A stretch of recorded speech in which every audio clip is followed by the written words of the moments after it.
ഒല scooter വാങ്ങി ഉപയോഗിക്കുന്നവരാണോ നിങ്ങൾ? അല്ലെങ്കിൽ ഒല സ്കൂട്ടർ മേടിക്കാനിരിക്കുന്നവരാണോ? എങ്കിൽ നിങ്ങളുടെ പ്രത്യേക ശ്രദ്ധയ്ക്ക്.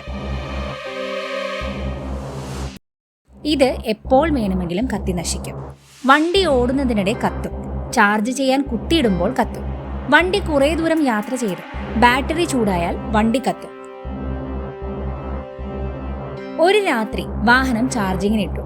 ഉണർന്നെഴുന്നേറ്റപ്പോൾ കണ്ട കാഴ്ച കത്തി നശിച്ചു കിടക്കുന്ന സ്കൂട്ടർ മാത്രമല്ല, സമീപത്തുണ്ടായിരുന്ന വാഷിംഗ് മെഷീൻ, കാർഷിക ഉൽപ്പന്നങ്ങൾ, ഡ്രസ്സ് മുതലായവ കത്തി നശിച്ചു. 3 വർഷം വാറന്റി ഉള്ള വാഹനത്തിന് കമ്പനിയെ സമീപിച്ചപ്പോൾ അവർ കാണിക്കുന്നത് തീർത്തും നിരുത്തരവാദിത്തപരമായ സമീപനം. ഇടുക്കി സ്വദേശിയായ പ്രിൻസ് ബാബു എന്ന യുവാവിനാണ് ഈ ദുരവസ്ഥ ഉണ്ടായത്. വലിയ തുക മുടക്കി സ്കൂട്ടർ വാങ്ങുന്ന ഉപഭോക്താക്കളെ കമ്പനി വഞ്ചിക്കുകയാണെന്നും പ്രിൻസ് പറയുന്നു. ഈ ഇലക്ട്രിക് സ്കൂട്ടറിൽ നിന്നും ഇങ്ങനെയൊരു തീ പിടുത്തം ഉണ്ടാവുകയും അത് എന്താണത് കമ്പനിയുടെ തന്നെയാണ് ഉത്തരവാദിത്വമാണത്. അപ്പോൾ നമ്മൾ ഇത് ഓല കമ്പനിയിൽ ഇൻഫോം ചെയ്തു. അവർ വന്ന് നോക്കി. അവർ വന്നിട്ട് പറയുന്നു, ഇത് കമ്പനിയുടെ ഭാഗത്തെ പ്രശ്നമല്ല, ഇത് നിങ്ങളുടെ പ്രശ്നമാണ്, ഷോർട്ട് സർക്യൂട്ടാണ്, ഇതാണെന്ന് പറഞ്ഞിട്ട് നമുക്ക് 3 വർഷം അതിന് വാറണ്ടിയുള്ള പുതിയ വണ്ടിയാണ്.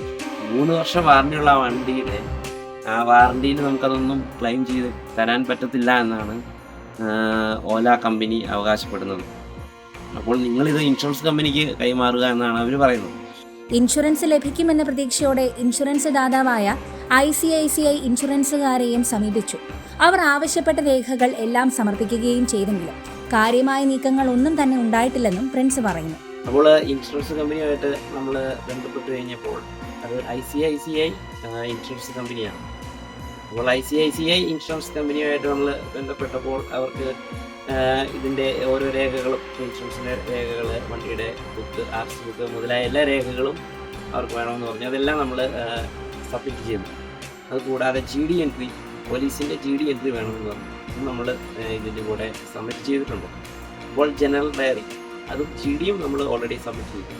അതിനുശേഷം അവർ പിന്നീട് വിളിച്ചു കഴിഞ്ഞപ്പോൾ അവർ പറയുന്നത്, നിങ്ങൾക്ക് ഫയർ ബ്രിഗേഡ് റിപ്പോർട്ട് വേണം, FIR കൂടെ ഇതിൻ്റെ കൂടെ സബ്മിറ്റ് ചെയ്താൽ മാത്രമേ നിങ്ങൾക്ക് ഇൻഷുറൻസിൻ്റെ ക്ലെയിമുമായിട്ടുള്ള ഇനി അടുത്ത സ്റ്റെപ്പിലേക്ക് മുമ്പോട്ട് പോകാൻ പറ്റത്തുള്ളൂ എന്നാണ് ഇൻഷുറൻസ് കമ്പനിക്കാർ പറയുന്നത്.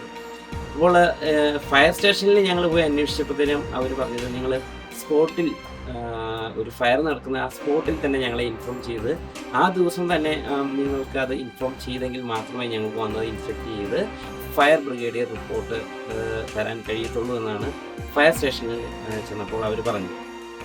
അതുകൂടാതെ തന്നെ നമ്മൾ FIRുമായിട്ട് ബന്ധപ്പെട്ട് സ്റ്റേഷനിൽ പോയപ്പോഴത്തേനും FIR നമുക്ക് കിട്ടണമെങ്കിൽ എതിർ കക്ഷിയായിട്ട് ഒരാൾ വേണം, എങ്കിൽ മാത്രമേ നമുക്ക് FIR ലഭിക്കത്തുള്ളൂ എന്നുള്ള കാര്യത്തെപ്പറ്റിയാണ് പറഞ്ഞത്. അപ്പോൾ ഈ 2 ഇതും, ഫയർ ബ്രിഗേഡിയർ റിപ്പോർട്ടും FIRും കിട്ടാൻ പ്രയാസമാണെന്നുള്ളത് ഇൻഷുറൻസ് കമ്പനിക്ക് അറിയാം. അല്ലെങ്കിൽ അത് കിട്ടത്തില്ലെന്ന് തന്നെ ഇൻഷുറൻസ് കമ്പനിക്ക് അറിയാം. എന്നാലും നമ്മളെ ഇട്ട് ഒന്ന് ഓടിക്കുകയാണ്, അത് വേണം ഇത് വേണമെന്ന് പറഞ്ഞുകൊണ്ട് ഈ ICICI insurance company.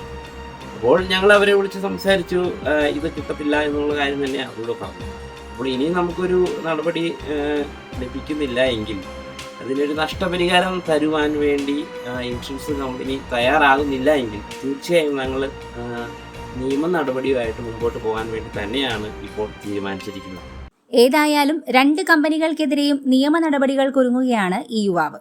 News desk വാർത്താ മലയാളം. കൂടുതൽ വാർത്തകൾക്കായി വാർത്താ മലയാളം ചാനൽ സബ്സ്ക്രൈബ് ചെയ്ത് തൊട്ടടുത്ത് കാണുന്ന ബെല്ലൈക്കൺ കൂടി ക്ലിക്ക് ചെയ്യുക.